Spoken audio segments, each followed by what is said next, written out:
কাল কিয়ামতের ময়দানে আল্লাহ তাআলার সামনে যখন সমস্ত দুনিয়াবাসী দাঁড়িয়ে যাবে, আল্লাহ তাআলা সমস্ত দুনিয়াবাসীদেরকে দুই ভাগ করবেন।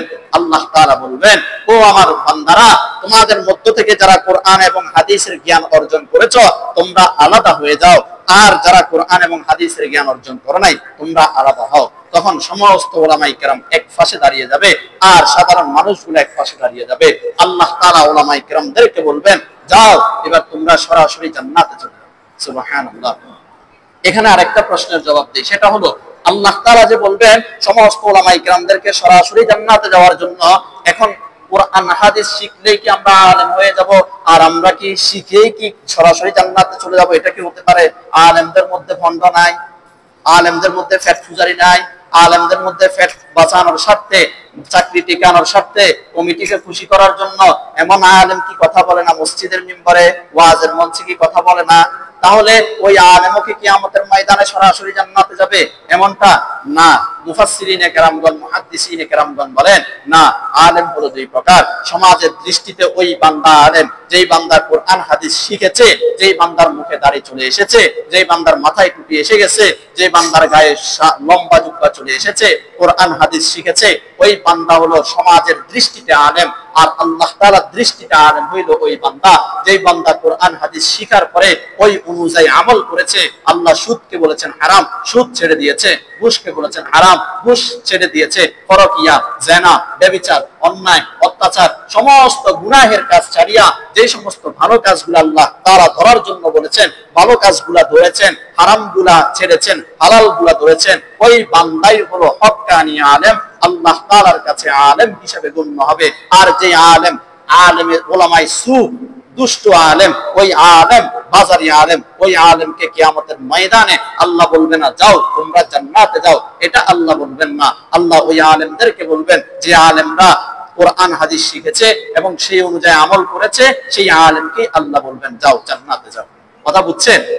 একটা হাদিসের মধ্যে আল্লাহ রাসূল বলেন, কিয়ামতের ময়দানে ওই বান্দাকে বলা হবে, যে বান্দা তুমি দুনিয়াতে ইলম শিখেছো কোন কারণে, যাও আজকে তুমি জাহান্নামে যাও। বলবে, আল্লাহ আমি দুনিয়াতে ইলম শিখেছি, মানুষদেরকে ইলমের দাওয়াত দিয়েছি, হেদায়েতের দাওয়াত দিয়েছি, আল্লাহর রাস্তার দাওয়াত দিয়েছি, আজকে আমাকে কেন জাহান্নামে ঢুকাইতেছেন? তখন আল্লাহ বলবে, তুমি যে জাহান্নামে ঢুকবা এই জন্য কারণ তুমি দুনিয়াতে ইলম প্রচার করেছো, তোমাকে যেন অনেকে বড় মৌলবী ডাক দেয়, তোমাকে যেন ভাইরাল বক্তা হিসেবে চিনে, তোমাকে যেন জনপ্রিয় বক্তা হিসেবে চিনে, এগুলার জন্য তুমি দুনিয়াতে ইলম প্রচার করেছো।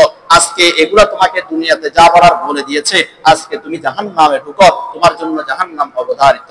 তাহলে উলামায়ে সুকে বলবে, যারা দুষ্ট প্রকৃতির আলেম, যারা ফ্যাট পূজা করার জন্য আলেম হয়েছে, তাদেরকে বলবে জান্নাতে যাও, নাকি যারা হক্কানি রব্বানি আলেম তাদেরকে বলবে জান্নাতে যাও?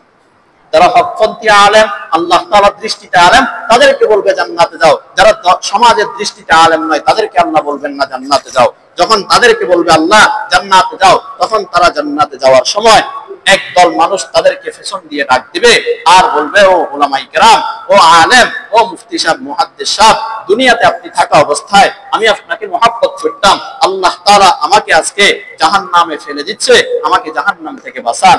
তখন ওই উলামায়ে কেরাম বলবে, তুমি যে আমাকে মহব্বত করতে তার প্রমাণ কি?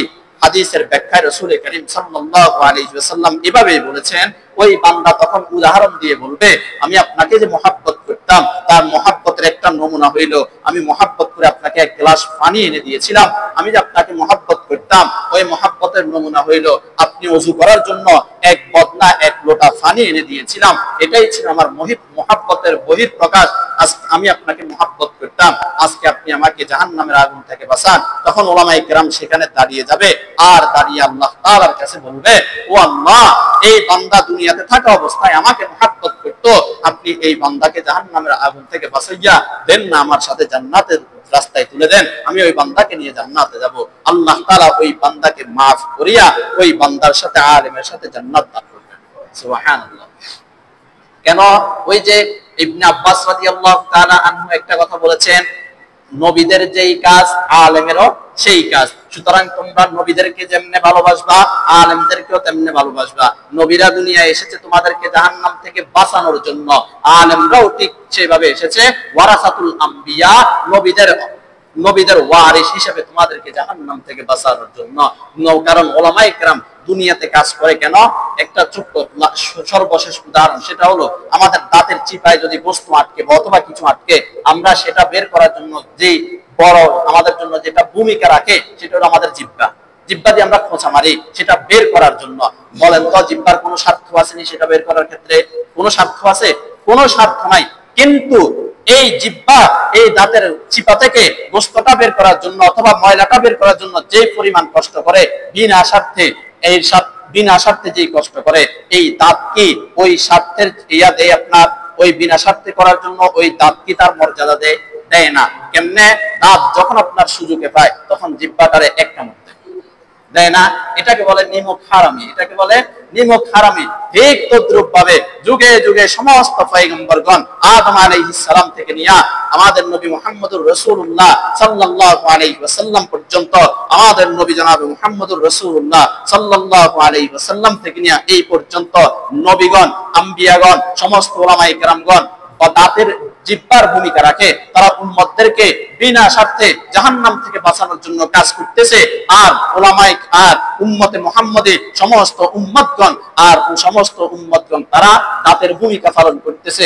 যখনই তাদেরকে জাহান্নাম থেকে বাঁচানোর কথা বলে, তখনই ইব্রাহিম আলাইহিস সালাতু ওয়াস সালাম যখন নমরুদকে জাহান্নাম থেকে বাঁচানোর জন্য বলল, নমরুদ ইব্রাহিমকে আগুনের কুণ্ডির মধ্যে ফেলে দিল। কেন? ইব্রাহিম আলাইহিস সালামের তো কোনো আপনার স্বার্থ ছিল না, বিনা স্বার্থে নমরুদকে বাঁচানোর জন্য চাইলো। সে নমরুদ দাঁতের ভূমিকা রেখে নমরুদকে আগুনের কুণ্ডিতে ফেলে দিল। ফেরাউনের ক্ষেত্র, মুসা আলাইহিস সালাতু ওয়াস সালামের ক্ষেত্রে একই ঘটনা, আবু জাহেল, আবু লাহাবের ক্ষেত্রেও একই ঘটনা। আমাদের নবী বিনা স্বার্থে তাদেরকে জাহান্নাম থেকে বাঁচানোর জন্য চাইলো, আর আমাদের নবীকে বিনা স্বার্থের বাঁচানোর জন্য চাইলো। তারা দাঁতের ভূমিকা ফেলে আমাদের নবীকে কষ্ট আর নির্যাতন করলো। বর্তমান যুগেও উলামায়ে কেরাম আমাদের উম্মতদেরকে জাহান্নাম থেকে বাঁচানোর জন্য চাচ্ছে, জিহ্বার ভূমিকা পালন করতেছে, নিঃস্বার্থভাবে তাদেরকে জাহান্নাম থেকে বাঁচানোর জন্য চাচ্ছে, কিন্তু তারা দাঁতের ভূমিকা পালন করে তাদের সাথে নিমক হারামি করতেছে। এই জন্য আমার সর্বোপরি কথা হইল, আমরা যারা আলেম হইতে পারি নাই অথবা আলেমের ছাত্র হওয়ার সুযোগ রাখি নাই, আমরা উলামায়ে কেরামের কথা শুনবো তো ইনশাআল্লাহ। উলামায়ে কেরামদেরকে মহব্বত করবো তো ইনশাআল্লাহ। উলামায়ে কেরাম এটা মাথায় রাখবেন, নিঃস্বার্থভাবে আপনাদেরকে কথাগুলা বলে, নিঃস্বার্থভাবে আপনাদেরকে ভালোবাসতেছে, কোনো স্বার্থ নাই, স্বার্থহীন আপনাদেরকে ভালোবাসতেছে, আপনাদেরকে জাহান্নাম থেকে বাঁচানোর কাজ করতেছে। নবীগণ যেই কাজ করেছে উলামায়ে কেরামগণও সেই কাজ করেছে। সুতরাং নবীগণকে যেই স্বার্থে ভালোবাসবেন উলামায়ে কেরামদেরকেও সেই স্বার্থে ভালোবাসবেন। নবীদের কথা যেই স্বার্থে শুনবেন উলামায়ে কেরামদের কথাও সেই স্বার্থে শুনবেন। শুনতে রাজি আছেন তো ইনশাআল্লাহ? ইনশাআল্লাহ। আল্লাহ তাআলা যে কথাগুলো বললাম এই কথাগুলোর উপর প্রথমে আমাকে, এরপর আপনাদের সবাইকে আমল করার তৌফিক দান করুন। ওয়া আখিরু দাওয়ানা আলহামদুলিল্লাহি রাব্বিল আলামিন।